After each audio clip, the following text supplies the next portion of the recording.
Warning: this program may contain explicit language that may be considered offensive or inappropriate to children and some adults. The following content is intended for mature audiences only.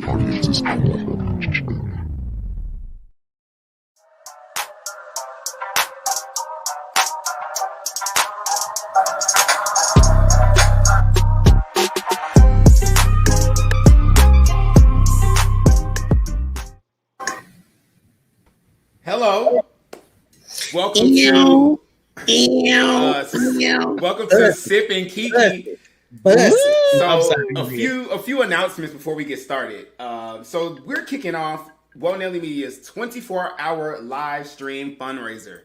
We are fundraising to raise funds so that Woe Nelly Media can film their first self-produced project, which is going to be a web series called Flirting with Destiny. It's basically like a young Sex in the City with a magical kick, right? So basically, we're going to be here all day long. We have a multitude of programs to start. And to start off, we're going to do Sip and Kiki. Sip and Kiki is basically the preview of a new show. This and another premiere today are going to be Woe Nelly Media's next projects, our podcast / web series, where we're going to basically be sitting here talking about like everything reality TV, music, gossip, celebrity, drama, all this stuff. So if you would like to head over to our GoFundMe page. The link is down at the bottom, www.gofundme.com/f/flirtingwdestiny, and donate. Now, we have a $5,000 goal in general, but we're hoping today to raise $1,000. That's the goal. It's also my birthday. Woo! I'm very excited. Happy birthday. Happy birthday. I know. Amiga. I'm officially a year older as of about 4 minutes ago. All right. Happy you ain't gonna know that age? Baby boy. Happy birthday, dear Dureyea. Happy birthday to you. All right, Mo. Okay. Just a little bit. So, Just a little bit. If you are a Woe Nelly Media fan, or if you've seen Talk It Out before, or Geeking Out, well, never, not Geeking Out yet, but you will recognize all the faces up here. But if you haven't, let's start out with introductions. This is Mo Smith. Mo, introduce yourself. Go ahead. Well, good evening, children. How you doing tonight? We're about to start out this 24-hour stream with something brand new for y'all. Originally, you've seen me as a panelist on Talk It Out. And, of course, there's a hashtag of justice for Mo Smith for Geeking Out. But we'll work on that. We're still working on that, you know. Okay. But make sure, you know, if you have any other side donations, you know, none is so too big or too small. $$ Mo Smith Pro. And in case this hits the podcast, that's MOESMITHPRO. Really glad to be here tonight. Got a big headache, but I'm going to persevere through since I'm not driving a commercial motor vehicle right now. Hey. Okay, Mo. So that's Mo. Tristan. Oh, hi. I'm Tristan. If you watch Talk It Out, you may have seen me a few times. I'm pretty stoked about this. I think it's going to be a lituation, as the kids say. Ew. You know, I'm sipping on this evening. I think I'm the only one sipping because I get to go to bed after this. I know Dureyea has to be up for a while, so he's not sipping. But I am sipping on Knob Creek whiskey and Sprite this evening. Ooh. So yes, we've had tonight. We're actually considering making this our time slot. We haven't decided a time slot, but we're thinking about Sunday night around this time. Right.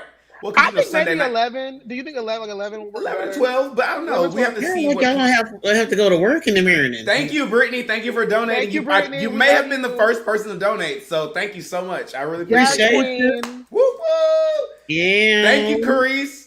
I love Carice. Yeah. Carice is. I used to love annoying her every day. I used to be able to sit whatever class we was in with Carice. I was like, "Where's Carice? I'm gonna go sit by Carice in class and just annoy the hell out of her." And she has such a great sense of humor. I miss you, Carice, with all them kids. Happy year, happy life. Thank you very much for saying happy birthday. Carice got you got 3 kids, Carice, and they all look just like her too. Just put all her business out here in the streets. I mean, it's not no business. I mean, they're beautiful. You want the whole world to know. I mean, I'm sure she posts her children on like social media. That's the only reason I know. But that's because you're friends with her. She might not have it for everybody. That's true. That's true. She put that fist up. She ready. I think that was like a this kind of fist, not a this. Yeah, kind I think of it was fist. like a pound fist. Right. We'll see. We'll see. Okay. So essentially, we're still deciding what this show's gonna be and how it's gonna flow. But we all get into like these debates after every talk about like Every time. pop culture divas. We get into all these debates, and we were like, this should be a thing. So we're making it a thing. All right. So this episode, Tristan is supposed to kind of guide us through this conversation. I don't know what we're gonna talk about. Yeah, I'm a little frightened as well, but I'm a little nervous. But I'm gonna go ahead nervous. and hand over the reins to Tristan Oh for my the first God. episode. It's all on you, buddy. Guys. So, I guess the first thing we can talk about is Real Housewives of Atlanta, because Dureyea has been wanting to talk about this for a while. Now, I'm going to be honest. I have not been watching the Real Housewives of Atlanta, and I feel like we can kind of talk about this is kind of where I want to go with it. So, I feel like personally, and we can get into Strippergate too, because I know what's been happening, and I think that's what you want to talk about, Dureyea, Strippergate, right? Mm-hmm. We'll get to that, but I want to know how you guys feel. Do you think it's time to recast Real Housewives of Atlanta? No, because I think it's I don't think we have to completely recast the whole show, but I think it does need a soft reboot. It needs a soft reboot. Okay, let me tell you who they're not going to get rid of. Who? Candy. Probably although not. That's the one that needs to go. Let me tell you why they're not going to get. She's actually, and it's funny because I watched an interview of Kenya on the Breakfast Club, and Kenya was telling them that Candy's the fan favorite, and the more Candy is the fan favorite. Candy's my favorite, but usually my favorite. She never is, the fan favorite. But the problem is what Candy's for her to talk about though. She's got Candy is the best. She got the kids. She's always been rich. So like, what is her storyline that's left? And we know, like I say, that's my thing. Her storyline has gone full circle. She has found love. She's gotten married. She started new businesses. Her daughter is grown and gone now. I mean, she did just have her son and her youngest daughter, 2 children. Yeah. So I guess we could follow that. But at some point, Candy's paid the most. Like I know for a fact, Candy's getting probably what she's getting. Which is like $1 million. I want to say this real quick. It's not just about her being a good story. I think the biggest reason they're not going to recast Candy is Candy's the best for the show as a whole. Let me tell you why. She's clearly, and it's been stated multiple times, the easiest one for them to work with. That's why they do so many spinoffs with her. She's not closed off. She doesn't mind talking about her family and letting the shit be what it is. She's real to the motherfucker. She is so real. And she continually brings on new cast members. She's friends of the show. She has so many, even if it's not her, she's like, all right, friend, you're interesting. Come on. Even if it's for a season, she's the one who keeps a lot of these people coming in and out. And the fans really like having that voice because she's not afraid, no matter whether you're her friend or not, she's not afraid to tell you exactly how she feels. And so to me, and also they love her code. There's nothing that is more appealing to me than Candy's code. Like, she's a ride or die friend. Like that whole thing where there was her and Cynthia had that conversation where they thought the microphones were off, and she took that to the grave. She was like, "Well, this is what I'm saying because this is what we say we say." So, pal, you know, I think Candy's amazing for the show. I think, and you made a good point about her. She's good. She's easy to produce. And truth be told, I was watching. Funky Deneva did a review not too long ago, and he said some stuff that he knew about the show. A big reason why Nene lost her job was because she was hard to deal with. Impossible to produce. There would be times when she would refuse to film. She would call, like when they were filming the show, she would call network execs about shit. And when networking, they don't want to deal with that shit. That's why our production company is in charge and does the producing and the day-to-day everything. Network execs don't want to hear your bullshit. They just want that final cut to come, and they want to give it a yay or a nay. Or no. Period. Right. But at the same time, they are, I think eventually, as with any show, they're going to look for different ways to downsize. And Candy is the longest running castmate. and as well as the highest paid. So regardless of how easy and laid back she is to work with, eventually they're gonna try to transition her out. Especially with this season's ratings is not up to par of what they were expecting. Strippergate. But let's be clear though. I don't think they really, when you consider, okay, and I'm being honest, it really sucks that the black shows on Bravo are pit against each other like this. But with Potomac having the season it had, unless Atlanta was bringing some stuff like that, because I think Potomac's ratings is going to slip too because Monique quit. My point is, like, as much people split though, because there was a percentage of the audience that was happy for Monique Samuels to leave. Not enough, because let's be honest, I bet Potomac had the highest ratings they've ever had this last year because of that drama that they said we don't want that on our show. Yes, y'all do, because now I think the leg up Potomac has to Atlanta is I think Potomac has consistently kind of rotated new people in. No. If that makes sense. No. Hold on. Because the first season, let's see. The only people who are on the show now who were on the first season are Giselle, the Grand Dame, and Robin. That's it. And Ashley. Yes. Ashley was on. Now, so what happened was, and then there was Katie and Sharice. Katie left after the first season, and then Monique came. So Monique's been there since the second season. And Sharice actually left. She was a Sharice just left. No, Sharice was a friend. She wasn't. She didn't have. I don't think. Or did she? Did she have a? I think she just left. She just left, not last season, but the season before. Right, but I think there was a season they transitioned her out. She didn't just flat out lose her job. My point is, like, their core cast is very similar. Like, they've had like one new person a year, but then always somebody leaves. They also haven't been on. Same thing with Housewives of Atlanta, though. Not they really. Haven't been on as long. They haven't been on as long as Atlanta Housewives, so we haven't gotten like example. Cynthia don't have no more storyline. Bullshit! I'm telling you. What storyline? This is what I want to combat. This is what I want to combat. I don't think that people got married. I don't think people need the storylines to be interesting no more. I think a lot of these people watch because they like them. No. I mean, no, because it's boring. No. Like, not to be. And here's the deal. Let me just say this. Because we didn't even talk about Strippergate yet. But let me just say this, especially because y'all haven't watched Strippergate.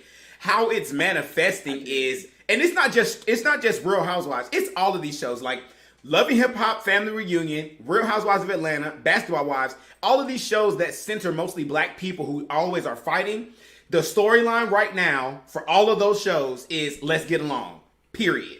Like on Love and Hip Hop Family Reunion, Bambi and Erica just had a whole Kiki and made up. So I'm saying every one of these shows, even the Basketball Wives, is the whole premise is let's put each other in the house and get along. And to be honest, audiences don't want to see that. As much as we want to say, oh yeah, we want to see.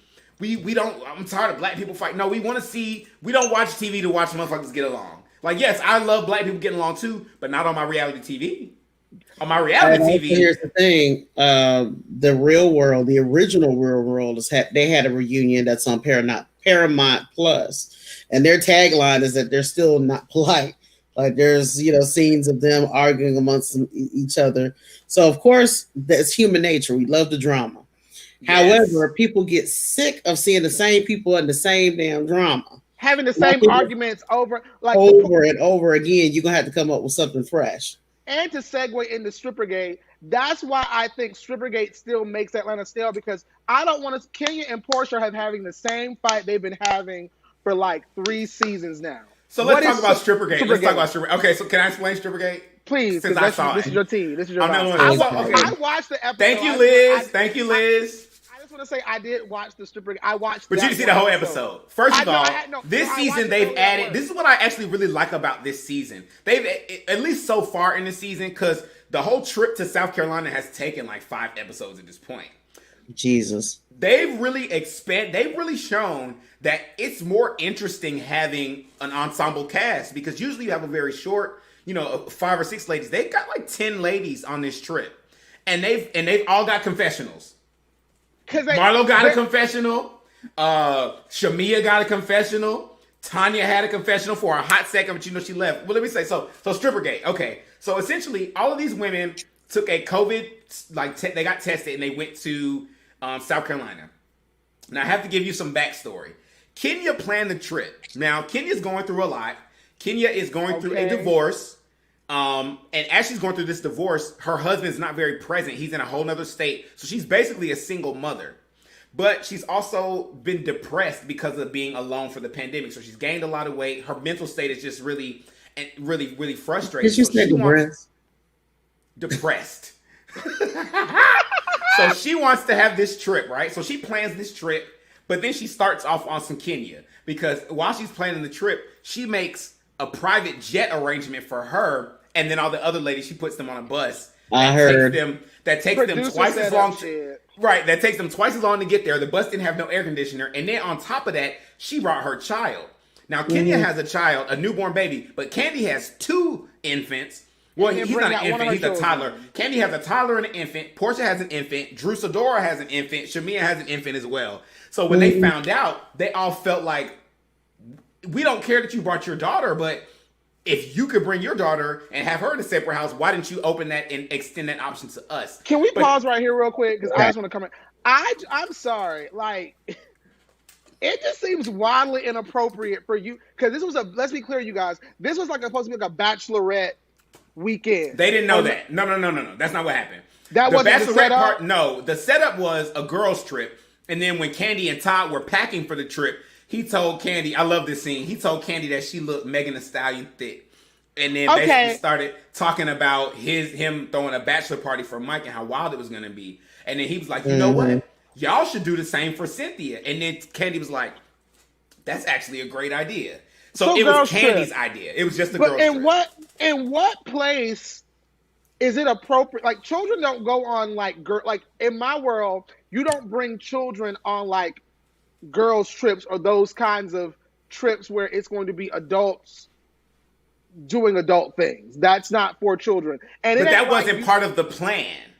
But it was still a girls' trip. But all they're doing on this trip is having barbecues and going fishing. That's not for at least. And also drinking and talking about inappropriate conversations. Right. Yeah, but the baby during most of the day, the baby was only with Kenya when Kenya went to bed. But for the rest of the day, the baby was in another place with her nanny, just in a whole nother building next door. Right, but the biggest issue is that she didn't allow that opportunity for the other ladies. I agree with. I don't agree with what Tristan said. The other women have common sense. I'm going on a trip with my girlfriends, Girls Trip the movie. It's a girls' trip. I'm not bringing my children because I feel like part of the whole thing is to not be. Because they were mad. They all said they would have brought their children if they knew. Because here's the thing about it. You have to remember this, though, Tristan. Wait. You have to remember this, Tristan. This is work for them. No, they didn't know it was a bachelor party, Key, because remember there was a scene where Candy snuck them into the room and told them we're having a bachelor party tonight. Yo, she made a good point. Because Candy brought lingerie for all. There's a whole scene where Candy snuck everybody into a room while Cynthia was on the phone, and Candy gave everybody a bag and gave them a wad of cash. Okay, I might need to listen to Candy speak on it, but I'm not. I don't watch as much. Keisha, don't you get on with Sippy Kiki and make me look like I don't got no sense? No, I'm just playing. But on the show, they said Candy brought them lingerie and gave them cash. So back to the point. Let's get to the juicy part because the so let me get there, Tristan. Don't stop me. So Kenya did that. On top of other things Kenya did, she was being a very bad host. She didn't prepare food for them. She went to this restaurant, got this po' boy with fries, and they were sitting there hungry. And there was little things like that happening the whole trip.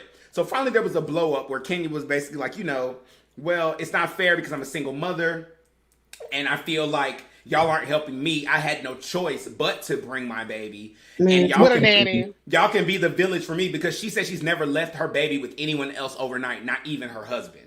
Well, that's a mess. That's her own fault. It's her husband's fault too. You have to think about and at this point, Kenya, all the stuff Kenya has been through, it makes sense that Kenya would be weird about trusting. You gonna get on here person and with the stand for Kenya, and I cannot. But go keep. I'm not standing for Kenya. Actually, I'm trying to set up why I think she was wrong, but you won't let me get there. Okay. Okay, I'm sorry. My point is to just say that Kenya felt that was her only option, and Candy was going back and because at first Candy was defending her, but by the end of it, Candy was like, once it's funny. The thing that pissed Candy off was the fact that they didn't feed her.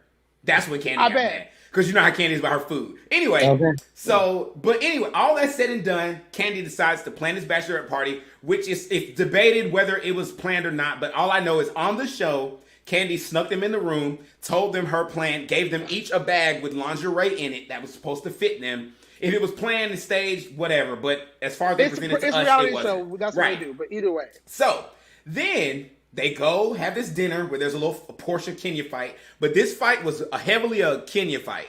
Portia has no energy for Kenya, really. Like the whole trip, she's been poking at Portia, but Portia just been really like, I'm bothered, right? So they get back to the house, and Bolo the stripper is there. Now, I will tell you this. Bolo the stripper, sometimes male strippers are gross. You know what I mean? Bolo's not gross. But he's not gross. Bolo the stripper is not gross. Like, he's all oily and stuff, but he's like, he's you know what I'm saying? Just pop, pop, pop, pop, pop. But then he has a really sexy face, and the imprint was massive. He's a huge dick. Massive. So it sounds like he was massive, like Ridiculous was back on Housewives. So Ridiculous's dick. Let's see. Ridiculous, because I've seen Ridiculous's dick in real life too. Ridiculous's dick is long. It's very long. Bolo's dick is like heavy. Like it's long, but it's also like it's heavy. Soft. Like when you look. Okay, all right. When you look at it, it looks like it takes effort to live. I've had it. Okay, so Bolo is there, and he's very sad, and you could tell the women were like, I bet you did follow him immediately after. I bet. Okay, but Bolo was very, you could tell the women, even Kenya, even though she want to flex, they were loving Bolo because he was just everybody. And this is I love Drew Sidora, by the way. I wasn't sure if I was going to like her, but I love her on the show. Hate her husband, but love her. But she's on the show because basically replaying her character that she did on the game. I didn't watch the game, so I don't know. I didn't watch the game either, so I didn't have it's legit. Yes, she is, Mo. But essentially, I really like her character or on her personality. And what I really liked about it was because the whole time she was like, why do we keep fighting? I thought this was supposed to be fun. And finally there was fun, and she wasn't no prude about it. Her and Portia like, oh my God, girl, we gonna get in so much trouble, but fuck it. And they were just having fun. And I like that moment because it's like, let's see these actual people. And as you started to see themselves come out, right? Candy looks at the production and goes, and hopefully, y'all can turn off these cameras so we can have some real fun. And then Kenya said, yeah, turn off the cameras. Everybody turn off the cameras. Bolo had left at this point. And Kenya's like, bring back Bolo. I want Bolo. She's hyped about bringing back Bolo. So they turn all the cameras off. They literally go around the house, all the other cameras, turn them away. Take the cameras down, yeah. And then they go get Bolo. Now. Busted. Oh my God, they were showing little peeps through the window. Tanya and Portia was tonguing each other down. Mm-hmm. Bolo was like, bah, bah, on somebody, just dancing, thrusting. You could tell it wasn't sex, right? But they had some adult fun, which is, and somebody was like, I watched the after show. They were like, why would y'all need the cameras off? Because a real strip show is not the strip show the reality TV show is going to let us see. I've been to and you don't want to do that for the world to see anyway. And there's something Kenya was like, Kenya's trying to act like a prude. Like, well, if I wouldn't go to a strip club. That's public. No, it's not. Strip club, it's got a Vegas code. Okay. But anyway, so after everything was said and done, the ladies had a blast. And you could tell in the comments was like, Portia was kissing on everybody. Portia was like, somebody eat me tonight. One of y'all bitches eat me tonight. They had a great time, right? And what's interesting is Portia didn't deny any of that stuff being with any of these women. The next morning, Kenya says she heard sex noises coming from Portia's bedroom. There's a lot of innuendo she made. It wasn't Portia's bedroom. It was the bedroom next to Portia that Portia was also using. But the hint was that she was having a threesome in the room with Bolo. Right. The issue I have is this. So they're trying to figure out who the third woman was. And Kenya decides to hold this court. So at first it was just like a comment that she made, but literally it went from this comment to like the next day and a half. Actual serious thing. She's like, who did it? Who did it? Who did it? Who did it? And she finally decided that the other woman was Tanya. And that's when shit hit the fan. Because, you know, Tanya, I haven't seen it was Tanya because Tanya. How do you know it was Tanya? Let me say, because after this happened, Tanya left the show. Like, literally, Tanya. That doesn't mean it was Tanya. I think the reason why Tanya left the show was because in real time, all of this information came out before the show came out. So it had leaked out that a stripper was there and some things may have happened. Right. When that happened, Tanya quit the show, and I think her husband said to her, "I'm not with it. I'm not with it." I think this is what the truth is. I think because you know Tanya is not married to that man, and they keep talking about they're just boyfriend and girlfriend. No. They're like Oprah and Stedman, basically. Right? So long-term relationship. Yes, but they just don't feel the need to put the same. To get married. Right. I think this is what happened. I think the two of those people have an open relationship. Yeah. But they not like Shamari and can talk about it. They just keep that shit to themselves because you know what? That's their fucking business. I think they have an open relationship, and I think Kenya knew. And this is my thing about it. I think part of their open relationship is discretion, right? Yeah. So when that happened, and then Kenya decided to act like that, then and that's why I think people are so mad at Kenya. Because even Candy, the whole time this was happening, you saw Candy in that. Okay, this is why I love Candy. Candy's friends with Kenya, but you could just look on her face. Bitch, I'm so disappointed in you. Why don't you shut the hell up? Because Candy was loving that. Candy was loving being a dungeon master and having everybody having their fun and being themselves. You know, that's her thing. But then Kenya turned it into this other thing. And as soon as she started talking about it, Candy goes, like, bitch, do you not see this camera?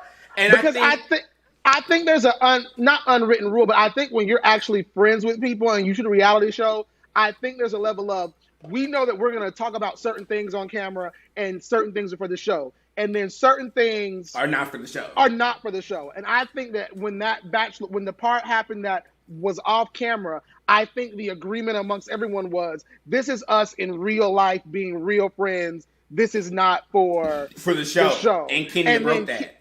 But see, and this is why I don't like Kenya, because every reality show has one person that's like that do all the dirty work for producers. Producers tell them to say this, they say it. Producers tell them to do this, they do it. That's been Kenya on Housewives since she's been on. Here's the tea, though. Whatever production tells her, but it's at some point I get you want to keep your job, and I get that you want to be on the show, but at some point, like this character you're playing of Kenya Moore on the Housewives, that shit's unlikable as fuck.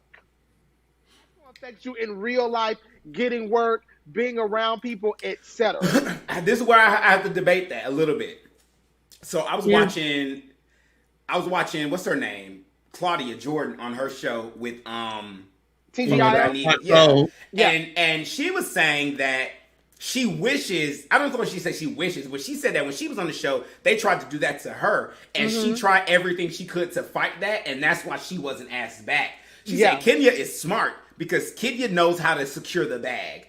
Kenya's like, okay, if I'm gonna be the villain, I'm gonna be the best villain I can be, unapologetically. But Claudia said, but that's not Kenya in real life. That's not the. She's like, and that's what Claudia said. Claudia said that she does that for the show. I believe that. Absolutely. But I feel like this is the issue, though. But this is another thing she said. She said those girls on that show hate Kenya. And she said, so if the tables were turned and Kenya had done that, Kenya is just doing what those girls would have done to her. I disagree. With the exception of Candy. With the exception of Candy. I genuinely don't think that if the cameras were not rolling and stuff happened, I don't think anybody would have brought that stuff up. Because I do think, in general, people stick to the rule of some shit ain't for this show, and we gonna leave that shit off the show. I'm not saying other things they wouldn't do and wouldn't bring up, but I think this specific thing where we all said, let's turn the cameras off and let's all like have a good time and this and the third, because that's what it seemed like to me from what I saw. Everyone was in agreement. Cameras are going to be gone. That's we're what going to it turn was. cameras off, and we're going to have a good time. And it's like what happens in Vegas stays in Vegas. I think everybody. But that's what I'm saying. I think that's why Tanya left, because I feel like there's certain drama that they're willing to bring to the show, but that clearly was drama that not only was bad for the show, that could have affected her and her real life. Relationship. And that's why I think Kenya was wrong. It's like I think even when we watch reality TV, we get that there's a level of it that's real, and there's a level of it that we want to just have a good time. We want to laugh. Like Kenya flying on the plane and sitting them on the bus, that was some stage production shit, and that's fine. You're right. But I would love the way Drew flipped the script on our ass though. Basically, she told Drew ahead of time, so Drew waited until she was around the whole ladies and said, "How are you getting to the place again?" Because basically she felt like don't put me in a position to where I gotta, you know what I'm saying? Lie.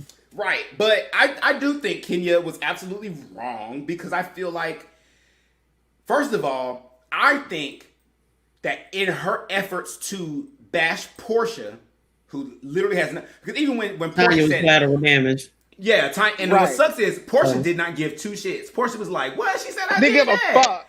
She was like, "She said I did that." She said, "See, that's the shit I'm talking about," and that was it. But then Tanya was like, "But I'm really upset, because of course you're upset. Portia's single as shit. You're not."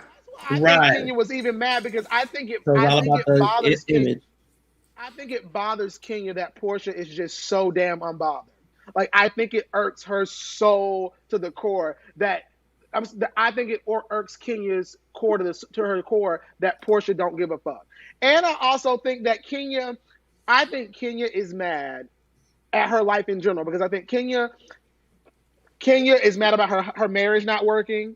I think Kenya is mad about being a single mother. I think Kenya is mad that Portia still got her baby daddy, even though her baby daddy may not be shit, may fuck bitches, whatever the case may be. I think Kenya is still mad that she still got that her man, Portia man want her enough to where he'll at least stay with her, keep chasing after her, etc. Mark Daly don't give a fuck about Kenya. Ain't gave a fuck about Kenya. Bailey will come on this show and speak anything about Kenya. You literally cannot. What's sad about that is he won't come on the show, which translates to you literally cannot pay him to be with this woman. Right. But which is so sad. Which is so sad to me, because there's a part of me that sees Kenya being so nasty towards people, and it's just like, But the other part of me is just like, she really just wants somebody to love her so fucking bad. You know what? This is the karma she gets, because I will never forget that when Kenya first came on the show, and there was all that shit with Apollo and Phaedra. But she was exonerated from that. Come to find out, it was Apollo though. It was Apollo. Apollo lied. I'm not saying that. Here's the deal. I'm not saying that. First of all, Apollo was fucking bitches. But he wasn't fucking that one. I don't think he fucked Kenya, but I'm sorry. I think it was grossly inappropriate that they were in Vegas. Like, this is facts. They were in Vegas texting each other. That's not appropriate. There's no way for that to be. But who's initiated it though? But it depends. I don't think texting about business. No, it wasn't about business. This was wasn't about business. This was not business. Now they were flirting with each other. They were having a little emotional thing. But the thing about it is that let's put the blame where it should be, solely with Apollo, because Kenya wasn't married to Phaedra. But I'm gonna say this. I don't buy into that. Like, if you're married, if you know someone is married, you're at fault. Like, I mean, you're not as at fault. Agreed. Because at the end of the day, it's their obligation to maintain the sanctity of that marriage. But not only is Kenya in this girl's not only is Kenya know that this dude's married, she's in this girl's face. Like, she's in this girl's life. It's not like just some random unpictured person. But what I'm saying is that a lot of times people try to give it's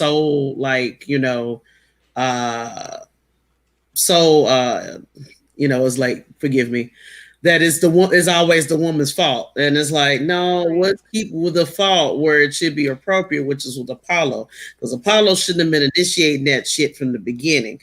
Because if it wasn't Kenya, somebody was going to give him the attention. And it was, and I'm sure he was doing with, like, it wasn't just Kenya. Like, if he was doing that much with Kenya, who his wife knows intimately, or and who wife his wife sees knows every day, and sees on a regular, I'm sure he was doing they film together.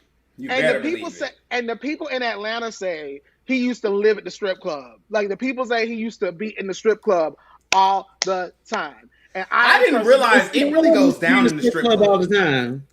I didn't realize it really goes down in the strip club. I didn't All realize I used to be in the strip club all the time, all the way down to damn Candy.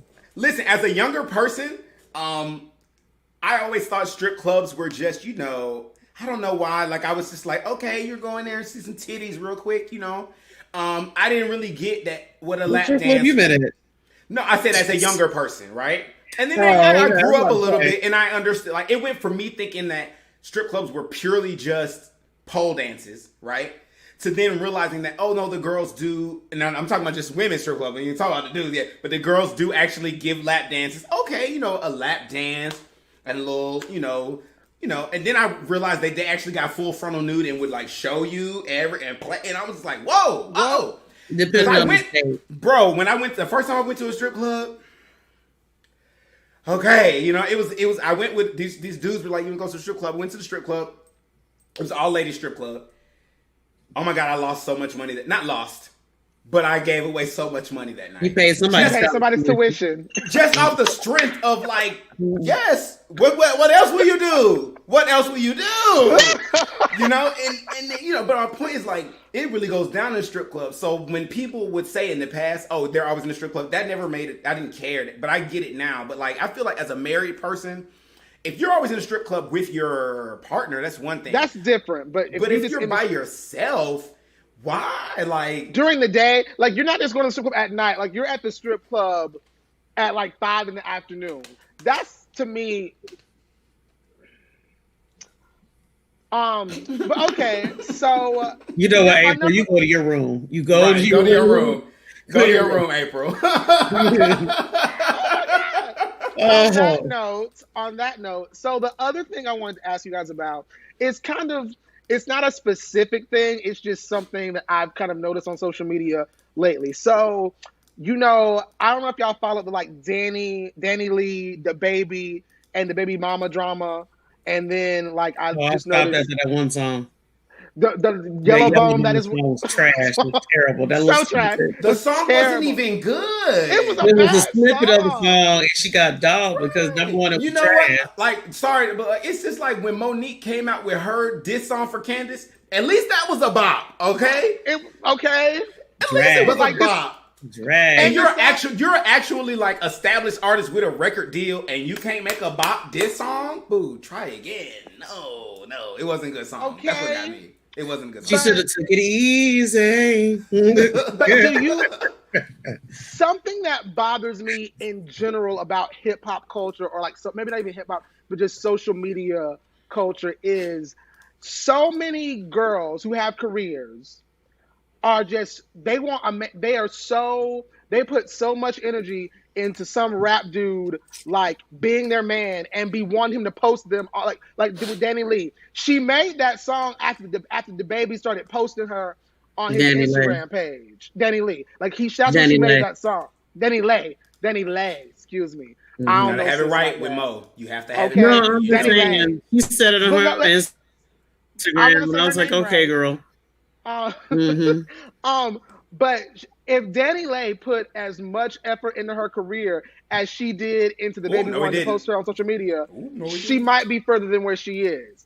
Same with, I'm gonna be real, the same with like this JT and Lil Uzi. Like Lil Uzi just posted JT for the first time, and she was just so happy and shit. Meanwhile, and Jay-Z is so hot, like she is everything. Yeah, right, she don't need that.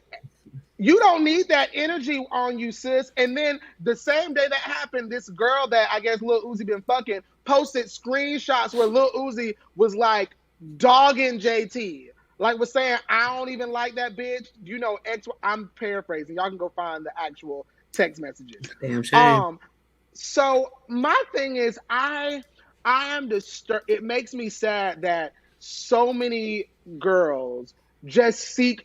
They don't want their dude to be faithful. They don't want their dude to treat them well. They don't want their dude to be a good partner. They simply want like the baseline that we expect is a dude claim me on social media. If the dude like posts you on his Instagram or claim you, that's plenty. That's enough, and we're happy, and that's great. Well, this is part of the reason I think a lot of people, the assumption is, oh, if my dude claims me publicly, then other girls will know, and that's marketing territory. But what I think people don't realize is, for some of these people, not just girls out there, when they see that someone is claimed for, that's more incentive for them to go after your nigga. Like, pretty much, that's what they're gonna do. So if you don't get that out of my face, it's like catnip to them. But I feel like this, and I want to hear from the ladies out there in the audience as well. Do y'all agree? Because I'm not a dude, right? And do I want, if I had a dude, did I need him to claim? At this point, yes, I absolutely need you to claim me. But I need you to claim me because I was with somebody who moved a certain way, and I feel like you're right. At the least, I'm not accepting least. Let's be clear, I'm not accepting least. But at the least, you need to claim your person publicly, and you need to do it. This is the thing about it for me, though. I need you to claim me when no one's around that I know. Boom. That's when I need you to claim me. But it's even otherwise it don't matter. But you can sense, like, okay, so the example I always give, I think there's a balance you want to find, right? Like, I don't think you want, if you're in a celebrity relationship, I don't think you want to be overexposed, because then when you're overexposed, people start to associate, like with Danny Lay. We know you as the baby's girlfriend or the baby's side piece. We don't even know what song you sing, what music you do. One song well, no, we do, because she used to date Chris Brown. Oh, they were dating too? I thought allegedly, they did a song together. He never claimed her. He never claimed her. They did a song together, and the people said they was doing the thing. April trying to get sent to her room for real tonight. Come on. Okay, they might see this. But to me, side note, sorry, if y'all are joining us now, make sure you head over to our GoFundMe and donate 24-hour fundraiser. We're still going. We'll be going all night. We're just getting started. Okay, go ahead. We need the monies. Make that money. I think you got to get where the money reside. I think you risk being overexposed, and not necessarily that we don't even realize you have a career, but I think even like with Cardi B and Offset, right? When Offset was doing all that cheating stuff, because they were so exposed and everything was so public. The moment they cheat or the moment they fuck up, that's all that people talk about. For that moment in time, we not talking about your music. I think a good example of a celebrity couple that kind of handles it the way I would is like a Quavo and Saweetie. Like Quavo and Saweetie, we know they date. We know they're together, but I don't feel like... No, here's the issue with that. Here's the thing about that comparison. Quavo is in a different kind of love with Saweetie. And you can tell, like, when they're together, I was watching this thing where she was asking him questions, and he was answering the questions, and I was like, oh, this nigga love her. He loves Saweetie. Like, every time he answered, like, he was basically just like... He was like a little kid looking at this woman like that. So that's different. Like that kind of love is rare. That kind of love where you sit here like you've been with a woman, you've been intimate with a woman, and you still are like shy with her.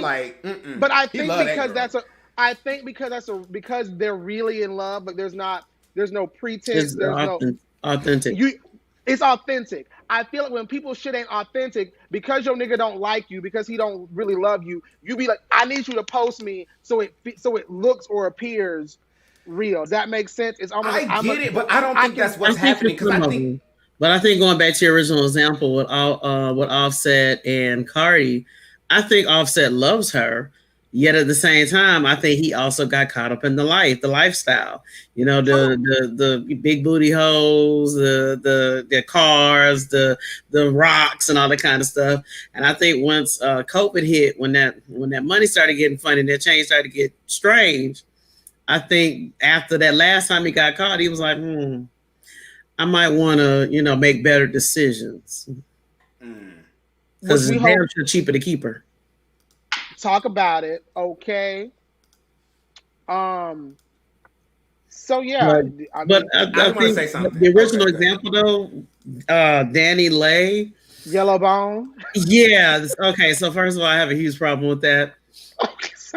Especially with her apology, like, well, I just made that for my, my yellow bone sisters. You a lie, man. She lied. Like, there's so many songs that have brown skinned women. Like, why can't we have our own song?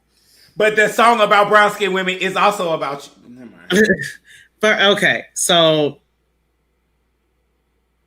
even if that was the case, let's not pretend that there's not a level of privilege that you receive because From you have looking like you look. Skin. Period. And furthermore, it seems to be that you want to be African American when it's convenient for you. And then let's not. Everybody wants to be black until it's time to be black. Until it's time to be motherfucking black. That's when you disappear. My biggest issue is I feel like it was a dig to his baby mother. I don't care. Like, can't nobody tell me that absolutely it was. Because they had just got in a whole fight not even a week before or a couple of weeks before. And now you coming out with a song called Yellow Bone, that is what he wants. And his baby mama dark is like dark like I'm dark. Oh, it wasn't personal. It was a sneak diss. But here's the thing though. Mimi got the last laugh because she was like, you can have him. I told him he couldn't come back. So okay. And the baby keep going back there. Let's just be very clear. The baby keep going back and dealing with his baby mama. So any girl who date the baby, just so you know, he gonna keep he gonna keep dealing with her. He done shown you that's what he gonna do. Now they may have that kind of relationship. I'm not there. I don't know what they do. Well, she said she's done with him, so it won't be under those type of circumstances. She's pretty. She don't need it. Mimi is a very, very beautiful woman. Okay.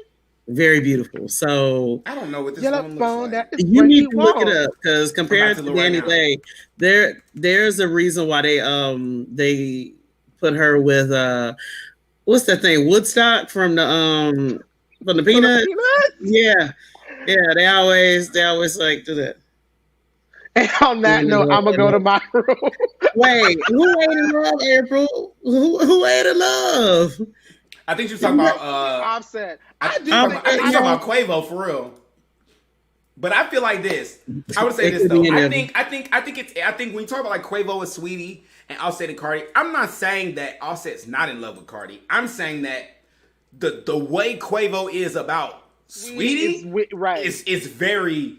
He is rare. I'm not at all comparing their relationships. I'm just saying you can look at him as an individual and look at like that woman is all he wants and thinks about. And Saweetie even talked about this a little bit in an interview not too long ago. She, I think it was on Valentine's Day, somebody interviewed her. And she basically said, in her house, like she said she was never really like a physically affectionate person like that. Like that's just not how she was raised and she was brought up. And she said when she met Quavo, he was he was all about kissing, touching, being physically affectionate. She had never, that was just something she had never experienced, dating wise and being in a relationship. So I just like them together. Do you think it's possible that she might be more in love with her than she is in love with him?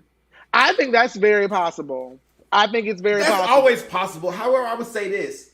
For me, I really appreciate that relationship because it hasn't been tumultuous. And I think this is the thing about, and I appreciate their relationship and Cardi B and Offset's relationship. This is why I think Cardi B and Offset relationship is a good example of, what it is to be young, but to still work on your fucking relationship. True. And that it's okay to do that. It's okay to like people are, y'all keep doing it, but that's okay because what they keep doing is trying to fix and maintain and keep their family together. Are they the best example? That's not what I'm saying. What I'm saying is they are an example of let's try to make it work at least, right? But then on the flip side of let's stay together. Because everybody can't be Quavo and Sweetie. And so the people who can't be that type of relationship shouldn't feel like they're failures because no, you're just a different type of relationship. I really appreciate all the relationships in the public eye, the Remy's and the Papooses, the Suevo and Queeties, the Yandys and Mendices, because I think it's great to see these relationships, and I think it's great to see the realness of them. We don't need to forget this idea that these relationships are perfect. No, we need to see that, yes, problems occur, and this is how you handle it when your focus is maintaining and not just throwing in the towel as soon as shit gets hard. I want to address something that April said, which was a lot of those relationships are open. I agree with that, but I'm not saying that Quavo don't sleep with other women, but what I will say is Quavo has enough respect for Saweetie that he ain't gonna have her out here in these streets looking crazy. And that's be my issue. Let's talk about that. So, It don't be that you are sleeping with other people, but you literally be embarrassed, having your woman be embarrassed in the public. Not to go back to what we just talked about, but Mark Daly has embarrassed Kenya Moore up and down and through the without even media, cheating on her publicly. So. And not even cheating on her, but just embarrassing her. What did he see in her in the beginning? Let me tell you what he saw. Let me tell you, I'm sorry to say this, and I don't want to sound rude, but Kenya's a pick-me. She is a pick-me ass. And Mark Daly seems like the type of dude who wants that. Kenya was absolutely ready to throw away all of the Real Housewives. She's like, I want this man and this baby. But when dudes get women like that, they not all the time, but he dogged her because he could. And you see, even still, like, it took her all this to get to the point to where she's like, okay, you know, I'm past this. But did she pay him? I don't think she. I don't think so. All that stress. Hello. I don't think she paid him the way she paid Walter, because she paid Walter money to be her boyfriend. You know who she should have stayed with though? Who? That crazy young nigga. Yo, I say the same thing all the time. Because I don't care. He was crazy, but he would have did. Yo, he would have stayed. He would treat her right. But this is the problem. Yeah, but the problem this is the difference. Mark Daly looked better on paper. He looked better on paper, and whatever that dude's name, he didn't. So she treated him like a dog, and he got tired of that after a while. Y'all, what was his name? Well, Mike. I think his name was Mike. But the problem with Mike is that Mike couldn't keep his mouth shut because he was selling all the business after she left him. He was, but see, because he was mad. He got bitter.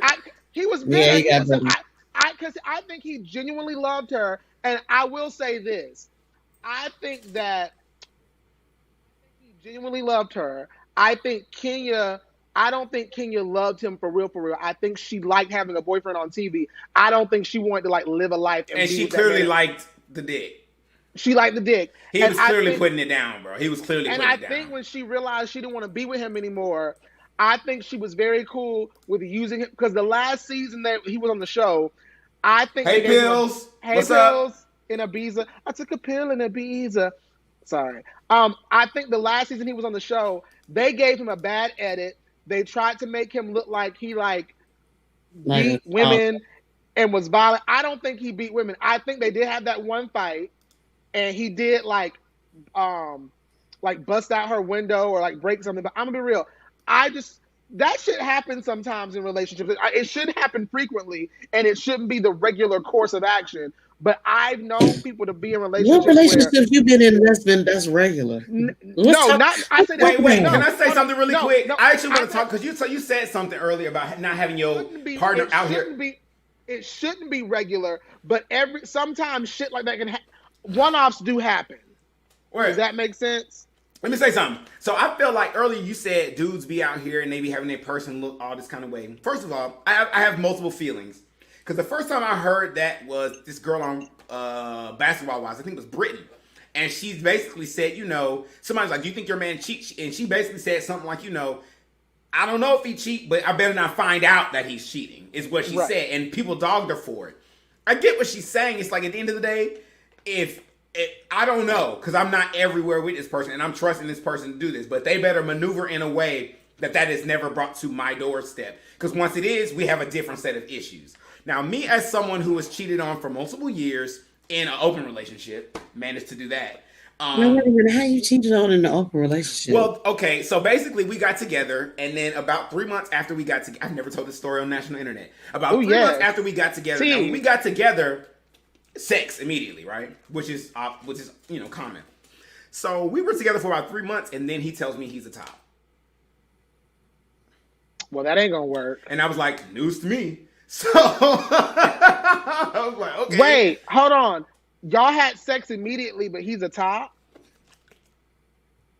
And so I've what y'all never do? So you fucked him, but he was... Yeah. But then, it was like, it was what it was. He felt like he didn't, and so I was like, okay, cool. Because I'm not someone who feels like sex is, I don't really feel like restricting myself sexually to anything. So I don't feel like if I love someone, it doesn't mean I have to fuck them. So our relationship took on a different sexual nature where it was, and we still had sex after that, but it wasn't as often. And if we did, sometimes we had threesomes, whatever like that. So because of that, we were like, okay, well, we're gonna like have an open relationship. But there's one rule. We had two rules. I told him, I was like, the one rule is don't bottom for nobody. Nobody but me, right? That rule, I think he followed, right? But I don't think he followed it for me. I think he followed it because he didn't want to bottom, right? And then the other rule, simple motherfucking rule, let me know what you're doing. So in the relationship, months later, I found out, like, when I finally told him I loved him, he calls me the next day, like, all set. And I was like, what's wrong? He's like, well, I have to tell you something. I had, a foursome. And I was just like, okay, cool. Here's C. Like, a few months later, or earlier, my best friend hits me up. He walks into the dorm room. Hey, I just saw your boyfriend. My boyfriend lives 2 cities away from here. He lives 2 hours away from here. He's in class. I just saw him in the dorms. I text him, where you at? Oh, I just left class. And I was like, no, he said he's still down where he at. And my roommate was like, oh, okay, my bad. I guess I was the wrong nigga. Turns out that not only did he have that foursome that day with those people, he did it with 4 niggas that I don't like. These niggas had pictures and they were passing them shits around to like everybody. I think I know this person. You do know this person. You absolutely know this person. Point of case. So I'm talking about, I'm sitting with niggas that I'm beefing with, like real life beefing with, who have fucked my boyfriend. And I did not know. So I'll tell you the name because I did not know. My point is, that was the first time it happened. And then continuously it happened. But every time he would hook up with somebody, in my circle, not in his circle. Names in the chat. And not tell me about it. So my thing about it is, and so my point is this, like, I get what you're saying, like, it is important for you not to have, like, because if you're on my team, it's not, I don't care about you want to get kinky and wild, but have you considered how this is going to affect me? Because I live in this city. You keep coming to this city and doing your dirt, but I got to deal with all the backlash. When you can do your dirt in Atlanta, where it's all or anywhere fucking else. There's 8 billion other people. You pick the 5 that don't like me. So, but you know what? There's a level of that, like, I think for some people, it don't even be like I want sex from other people. It be the messiness. The messiness of it. I agree. I have a friend who was married, and his husband cheated on him a lot. But like his husband would do foul shit. Like one time they went to Atlanta together, right? And so they went to Atlanta to go hang out with this other gay couple. So my friend got super drunk and passed out. Later on, he found out that while he was drunk and passed out, his husband had a threesome with the other couple. Now, here's where it gets really fucked up. They had planned this before they even went. So the plan was right. So the couple and my friend's husband. That is horrid. Right. And the guy. Why not just have a foursome? Oh no, my friend is very like he don't check up on a dude like that. So if his husband had said, "Hey, I gotta go to Atlanta to do some work," he would have been like, "Okay, cool. I see you when you get back." And the husband could have went to Atlanta, fucked the niggas, and came back home. But no, he purposely took him to Atlanta. They purposely got him super drunk on purpose when to pass out, and then had a threesome in the house. His husband also went and had sex with someone that he knew my friend had slept. The person the husband slept with had ruined a relationship my friend was in prior to this. Like the reason why my friend broke up with his, some of these people too. At least one of them. Yeah, one. Oh, I ain't even thought about. I do know some of your friends. Man, I thought. I know your married friends. I know exactly what you're talking about. That nigga's messy as fuck. Probably I know exactly what you're talking about. This is my thing about it. Like that messy stuff, it's real and it sucks because, and that's the thing about it. It's like we wonder why people do some of the stuff they do. It's because their kink is the messy stuff. That's the kink. The kink is doing the dirtiness of it. If we want to get real tea, I'm pretty sure that one of the dudes that your guy had a foursome with was probably one of the guys that my friend's husband had sex with. I think we're going to talk. We're going to kink it. Yes. Yes. Okay. This is public. We can't give names because we don't want to. Because I don't care, but I'm not petty no more. And I just want to tell everyone what we're talking about. This stuff all happened when we were like in children. our early 20s. Like not we were like children, 19, but 20, we were like 19, 28. Right. We were very young. So like decades ago. Yeah, back when they were being young whores. Now they're older whores. Okay. I'm tired of why. Okay, can I ask you a question? Why is it that the other side of our community feels like we're whores and that they're not? Because I feel like y'all get down too. But you know what's different about lesbians that I've noticed? Okay. Let me hear from Mo first, because I mean, I go think particularly with the Black lesbian community, we go by more heteronormative maneuvering, and plus it's on a fast track. That's what I was. What you mean? Y'all be trying to get married? Yes. Yes. I mean, there is a phrase, you all lesbians. Bruh, lesbians go on one date. Next day, they be like moved in together. They got a China pattern. Got like adoption papers. Like, don't do that, because those ones, they be lasting still about like 10, 15 years though. They do. She ain't lying. You know what you like. I mean, I'm not hating on it, but I will say this though. I think it's important that when you have these relationships with these people, like young people out there, don't get caught up on the hype. Like for me, part of the reason I stayed in that relationship was I really liked him, but more than that, I liked having a him. That was somebody, I liked the fact that everybody wanted him. What sucked was that he gave himself to everybody in the way that he did. He gave himself to everybody in a way that made them feel that they had something over me. Right. And as a partner, when you in this stuff together, you can't do that, because then it just really messes up a human being's brain. But I liked all these things about that situation that weren't smart. They weren't healthy. Right. Because it seemed like it wasn't a sex. It was just a disrespect. It was. Because I'm a freak. I'm a freak, and I don't really have a lot of restrictions on people and how they live their lives. I just feel like when you decide to be someone's partner, there has to be that level of community. Just be straight up with me, because I would never want somebody I was dating to be sitting across from somebody who hated them and them thinking, and I fucked your man. And the thing is that you and your partner have had intimate conversations probably about these people, why you don't like them, what the issue is, and then even after having those intimate conversations and you know my deep feelings about it, you go out of your way, because let's be very clear, there are plenty of gay people you can fuck in Atlanta. Plenty. It makes no sense for you to me. To come to Columbus and have sex with men. It would be one thing if it was that I didn't like them. The truth wasn't that. That's not the truth. The truth was that they didn't like me. As soon as I got there, all they did was keep my name in their mouth on some negative shit. Oh, he's a whore. He's a this. He's a that. You're having foursomes with my nigga and I'm a whore. And all this stuff. They would put my name in so much drama, and I would always hear about it because they thought I didn't have friends like I had. They thought they could go talk to these gay people, and because they were cool with them, they wanted me to be ostracized. But clearly somebody was telling me the shit they were saying. And I was like, and I would try to be their friend. That's the bad part. So you had sex with somebody who didn't like me, not somebody I didn't like, which I think is worse. I would rather you have sex with somebody I didn't like. As hell. Columbus gays were messy. At least when I was younger, they were messy as fuck. As hell. Facts. Yes. Y'all can't. There's a whole chat going here on the side that y'all can't I see. I'm sorry, public. Y'all petty.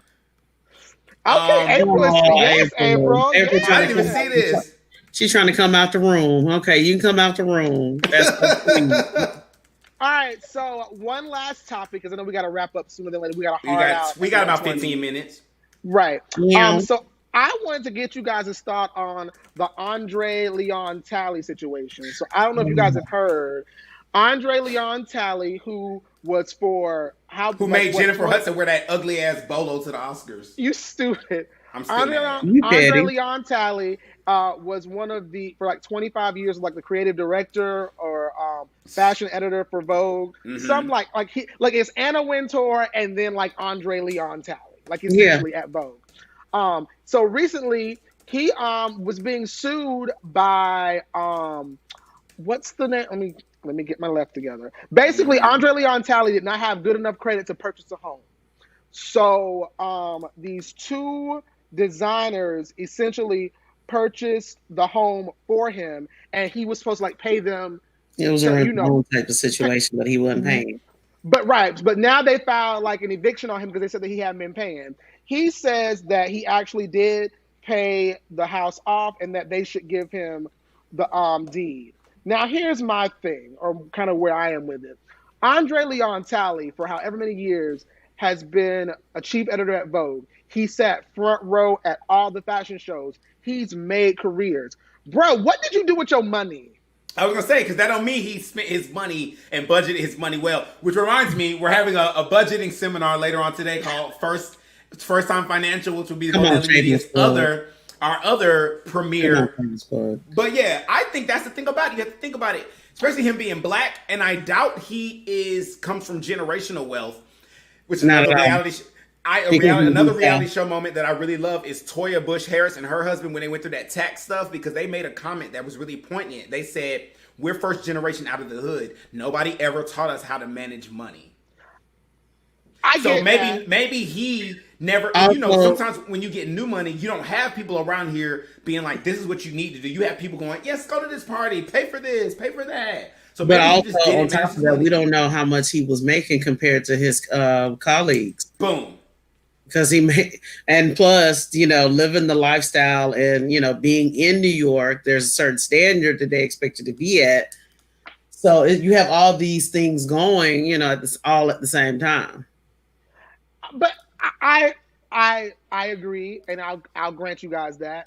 At the same time, What? I heard somebody said this on a different thing I watched, so I don't want to act like I was the first one to say it. But they said essentially Andre Leon Talley has spent his life skating by on the favors of white people, and now that he's old, and I think that's harsh. It's very harsh. Nice. But it ain't, because let's be clear, it wasn't just the house that they bought him for him too, and it was Manolo Blahnik was the company. The guys who own and run Manolo Blahnik is the company. They not only bought the house for him, they also bought him a vehicle for $50,000. And again, because his credit was so bad. I find it hard to believe that in Andre Leon's Talley, the circles he ran in and what he was doing, he didn't know. You don't know no finance person. Like, what I need to know. Never came up a conversation. Fair. At some point, I just want to know what he spent his money on. Like, I just want to know I'm genuinely curious as to where his money went. But also, Funky Deneva said, and I think it's a good point, where are all of the black people like Naomi Campbell and the Tyra Banks and the different people that he's like made careers for and helped? Why aren't these people like kind of, like a private GoFundMe? Because, like, let's be clear. Because there's a lot of assumptions you're making. First of all, he's a man, right? And he's a black one. And there's all that pride that's there, that exists in there. Like, to ask people for money in that kind of way, like, hey, it's not even like I want some money. I need money because I'm about to get kicked out of my house because I didn't manage my funds correctly. That's hard to do. I'm not saying he asked. I'm saying, because I don't. You think people are going to take it on their own to insert themselves in somebody else's business because of some shit they saw in the news? I'm gonna be real. It's not because they're talking the news. These are court filings. Like, this nigga, like, this is a legitimate, like. So if my best friend was going through something like this, that's one thing. But no flex on nobody else. Like, if I know you, even if I know you, and I see you're going through something, it might be presumptuous of me to insert myself and say, hey. And it's not that I'm trying to be rude, but everyone's not going to respond to that well. So it's touchy to be like, hey, I see this stuff on the TV. Do you need some money? And better yet, what did Anna Wintour do? Oh, sorry. I just saw this chat, and the person you named, just messy. We're going to talk about that later. Anyway, okay. Anna Wintour, well, Anna Wintour ain't fucking with him because Vogue, he left Vogue, either he resigned, Vogue fired him, whatever word you want to use. I'm not sure which term is appropriate. But he left. After he left, he wrote that book, and he kind of dogged Anna Wintour. Right. And I think Anna Wintour felt a ways, and I think she has a right to feel a ways because, like, let's be clear, Andre Leon Talley is not what you would look at and think of to be like the creative head or like editor-in-chief or one of the editors-in-chief of Vogue. Like, he's fat, dark, and black. And that's just. But he wasn't always fat, though. He wasn't always as big as he is now. I think what he means is basically not conventionally what you would think about. Right. Like, he's not a But I mean, at woman. the same time, that's irrelevant because he's a man. He a black man though. Like, I think there's. He's a black man who's gay. Black men who gay, they have a lot of sway in fashion. Let's be exactly. They do. But yet, don't know of any other people who worked at magazines that were as high up as Andre was and who were gay and black. Like that. I mean, he was a trailblazer. Was not get it wrong, right. But at the same time, for you to kind of body shame him. I wasn't trying to body shame. I was trying to simply make the point that, like, when you think of fashion, right, certain things you don't. Most of the top folks in fashion don't look like what's on the runways or the catwalks. Well, Anna Wintour doesn't either, but I also don't, especially for when he came along and was doing what he did. I don't think that he was the only one who looked like him in those spaces. That's a more appropriate way to put it. Okay. And I think there's something to be said about Anna Wintour elevating him to that level because I think that you are good at your job. I think you do deserve to be here. All those things. And for him to trash her at the end of his career, which I'll be real, it felt like a money grab. It felt like he left Vogue. He wrote a book like almost immediately after, and he needed for people to buy it. And so the easiest way I think he thought people to buy it was for me to, say something salacious or make some kind of, comments that kind of show up in the blogs and different things, and it'll pique people's interest. And it wasn't Anna Wintour that said it, but basically somebody in an interview, and they said, Anna Wintour and other people at Vogue had tried to get him help in terms of his weight recently, because apparently now he's it's unhealthy. It's not just I'm a thick guy. It's they was trying to help him when he was still at Vogue. Right. And he just didn't. And I don't think it was just with his health. I think that even maybe when it comes to money, maybe they were trying to say, okay, let's do X, Y, and Z. And he just wasn't receptive to it. He was not receptive to it. And there could be I don't know what his life was. So there could be a lot of reasons for it. Maybe he wasn't as close to people as we may assume he should have been, because things may look like they glitter and gold, and they're really obviously they're not what we think. Like you said, I don't know what he was being paid. Anna Wintour could have been let him do, because he wasn't getting paid very much money for all we know. Right. Yeah, I mean, there's so many different variables. I mean, it could be a level also. It could be potential depression because of the way he was kind of an island, and also his diet and things of that nature. It's just so many variables that you just don't know about within that particular situation. But my prayers are to him, and I pray that everything works out. And I hope this is a good cautionary tale to anyone, black or not, coming from a level of moving from one socioeconomic class to another, that you think about longevity when it comes to handling your funds. Making sure you put certain things away for yourself, making sure you then still live within your means, even though your means change. And I get and I don't know what that's like. And I get what it's like I know what it's like to not have money all of a sudden. Right. But I don't know what it's like to have money. But the idea of making a shift in how you spend your money is necessary, because you don't want to get to the point of life where he is and then look around and be like, damn. Because where did then my money go? Hard. Right. Yeah. So make sure that you use this as an opportunity to look at yourself and be like, all right, I'm making big moves and I want to have longevity. So this is my blow money that I'm just going to live my young life. But then this is my money to make sure that when I get to a certain age that I can really kick back and enjoy. I'm going to put this in investments. I'm going to put this in some property. I'm going to have this from my mom, whatever you want to do. So that's my point is I want to stay busy. And I want to just keep your name out there. I'm sorry, go ahead, Mo. I was saying stay busy and keep your name out there. I mean, because again, we don't know what what his pay rate was compared to his other colleagues. Like, for example, news just broke maybe this past couple of days. I don't know if you remember Deborah Wilson that was with Mad TV. Yes. She was yes. And she stayed left. Yeah, why she left is because there was a new cast member that came on making more money than she was, even though she had been there since season 1. And she made Mad TV. Iconic characters. I mean, hell, she has the best rendition of Whitney Houston to date. Period. And Oprah. And Oprah. Listen, and I just want so in general, because we're winding down here, we're about to so as we wind down, I'm gonna let Tristan close up the show, but I'm gonna say a few things. We're gonna play a video here. We're gonna play a video here, and the video is basically the video discussing the project that we are going to be funding. It's called Flirting with Destiny. It's really dope.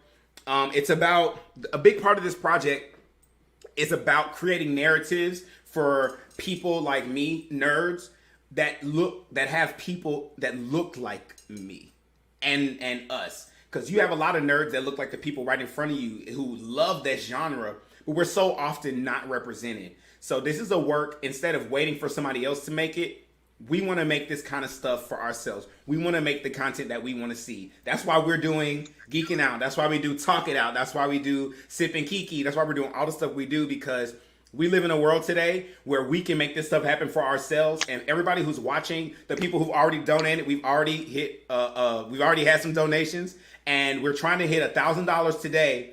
Our long-term goal is $5,000, and we want to film this summer in Georgia. So yes, it's all homegrown. This is all going to be us in-house, us supporting each other. We have a team of writers that I went to college with, actors that I went to college with, directors, everybody. It's in-house. We're supporting each other. We're hustling, and we want y'all to support us. Everybody who watched us and is going to continue watching us, thank you so much. The next segment is going to start right after that video. It's going to be on a different stream. If you can't watch one thing today, right now, and you want to watch it later, every stream is going to be separate, so you don't have to shift through 24 hours worth of content. My Lord, right. So the next segment is a live comic book drawing. Matt Snyder is going to take us through drawing. I think he's going to do the Joker, give us all the tips about shading, lighting, coloring, all that fun stuff. That's going to start promptly at 1:30. Then after that, we're going to have Late Night with Liz, which is going to be like, we're going to read some advice letters, and we're going to play trivia. It's going to be a lot of fun like that. So please come, please donate, please share this link, or if you don't share this link, share the link for the GoFundMe page, which is on my page. The link is also in the description. We love you guys. Or you could simply go to gofundme.com/f/flirtingwdestiny. That's it. So I want to give you all a chance to say bye before we start this video. This was lovely, guys. I had a great time. I'm excited about doing this some more. I want everyone to check out Seven Streeter's new single, Guilty. It's amazing. It samples 702. It samples 702 Stilo. So support Black girls, support Black music, support indie artists, all that good stuff. And yeah. Mo?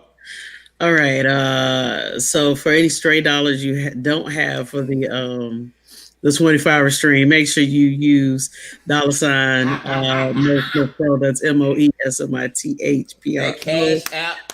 I have to apologize to the streaming public. I am not at my best. I am in a lot of pain, but I had to come out and represent for our first show. I'm really excited about the content. Make sure you check us out.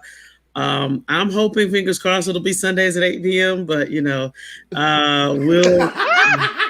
it'll be Sunday. It'll be Sunday. We'll confer with our benevolent overlords to see if that'll work. And also, hell, this summer, you might catch me in the movie as a walk-on. You just all never right. know. You never know. We're hard stopping. Debut. So essentially, we're going to play this video. For the next stream, it's going to be on a separate video. So as soon as this video ends, our next stream will begin, but it'll be on a different stream. So you'll have to close this one out and open the next one. All right? Love you guys so much. We're going to go ahead and let you get a glimpse of Flirting with Destiny. I'm here today to ask you a question. Are you tired of the same old shows and by the same old people? Oh, wait. You are? Okay, great. Then this is definitely for you. Let's get up close and personal with the cast and creative team behind Woe Nelly Media's first ever self-produced web series called Flirting with Destiny. So, Woe Nelly Media, yes, is going to be doing a new series, Flirting with Destiny. That's not gonna be the theme song. But Flirting with Destiny. No. Flirting with Destiny. Yeah. And that's not the theme song either. But what is going to be the theme is magic, and tons of it. Flirting with Destiny is a show about friendship, about the trials and tribulations of dating and trying to make it in this crazy world while still holding on to your close friends. It's literally stories about my friends and I, which is hilarious. It is where sci-fi meets situationships. Destiny, who's the protagonist, she pretty much is the person in her family's life that everybody depends on to be straight away, but you know, she's young, so of course she doesn't have everything figured out. She's trying to understand her place in this world, and she's trying to figure out how to be happy, despite everybody's attempts to tell her otherwise.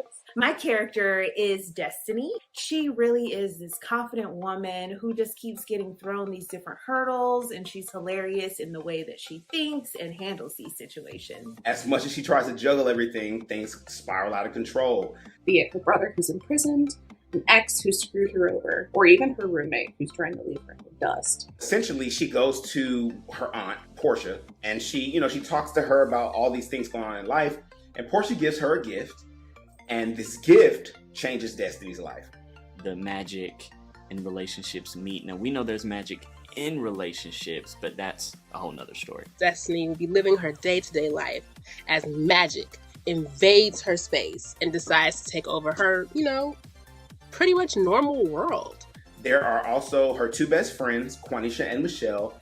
They are respectively, her anchor. I play Quan or Quanisha. She is like the ride or die friend. She's the one who always has your back, the one who's not afraid to jump in there and, start a fight for her friend. Quanisha is more, aloof and drifty, kind of a dreamer. I'm just gonna record. Okay, Quanisha. Sorry. Michelle is much more like, the boss of the group. So my character's literally me. I feel like I'm the type A person. Like, Destiny! Sorry. Silence your phones. Let's keep it quiet on set, please. But I'm also taking a moment to be loyal with my friends and making sure that whatever it takes to keep them happy, it gets done. So I took a lot of my inspiration from the actual ladies and made them a little larger than life. Dureyea, our creator, he's kind of just created our characters based on ourselves, which is cool, but they're slightly different, and just the way that we approach life is different. We are all real life friends, so I really think that chemistry is going to come across in the show. These three friends and their lives, dating in the city while also struggling to find themselves as adults, pave their own paths in their career. I gave it a magical twist, which, you have to watch to find out about. When I sat down and wrote the script, it was just an exercise for me at first. And then as it continued, as I went further along in the process, I got really inspired by it. I started seeing other episodes into the future. I started seeing all this potential in this thing that was just going to be one script. And then after a while, I'm sitting on this script and I said, we can do this. We can make this script. We can film this. I have this friend who has equipment. I know this friend who's directed things. I know these friends who are actors.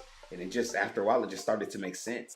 I think it's really different. I really love the script. I've already read the script for the first episode. I'm not giving away anything. It was lighthearted and it was relatable. Normally a web series is going to be about, 5-10 minutes. But this is a full half-hour pilot, and it's being shot, and that's a really big deal. It was hilarious. I really could see myself in the story, aside from being just an actor in it. Funny. It's legitimately funny. I enjoyed it. I think it's just a really good feel-good comedy that still has some drama elements in it as well. When I first wrote the script, it was terrifying. I don't usually write pieces like this. I usually write big epic sagas with a lot of fighting and action scenes. This is something that's more young, hip, funny, dialogue heavy with a magical twist. We don't really see this kind of content centered around POC writers, characters, and it's really dope to be a part of this process and to be creating this work that I want to see and that hopefully other people will want to see as well. It's honestly a really fun chance for us to get together. So not only are we hanging out, but we're working together too. So that's quite a blessing. What I'm most excited about, honestly, I'm really excited to see the work of the team that we've assembled. I'm sorry, I didn't tell y'all how hard I'm playing any of this. Okay, my bad, y'all. I'm sorry. I will be directing. That's right, she's directing. Okay.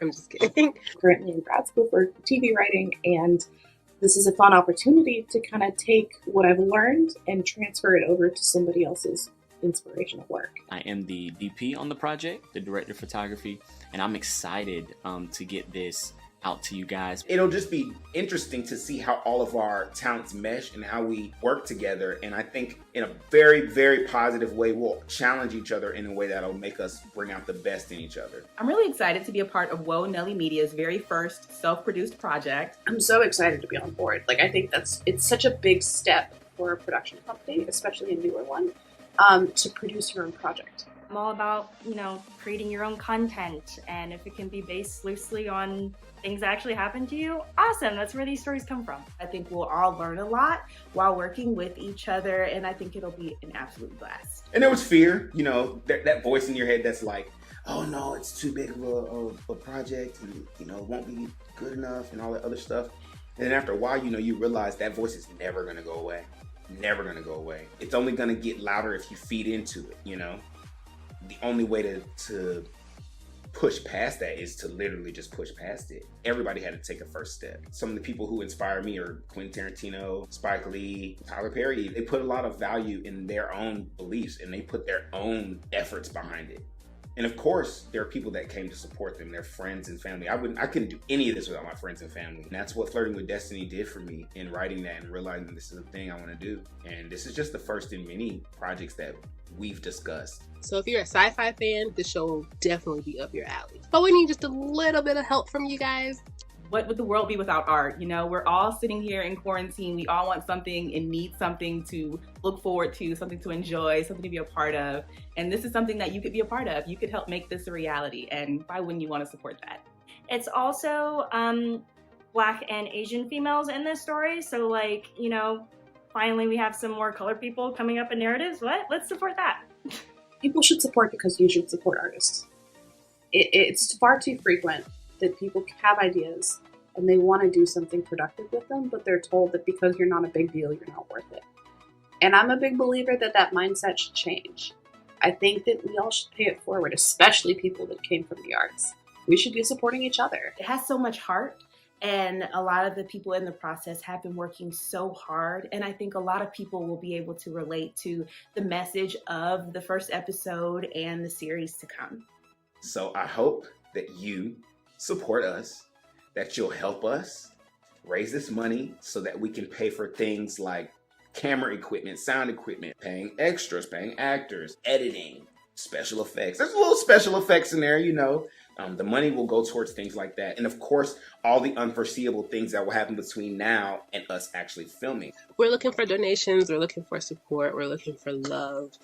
Any little bit helps.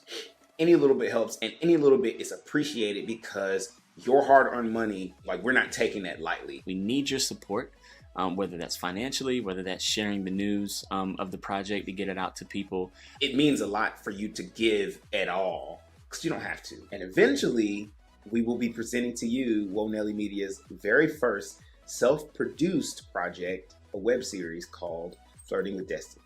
So here we are, so excited.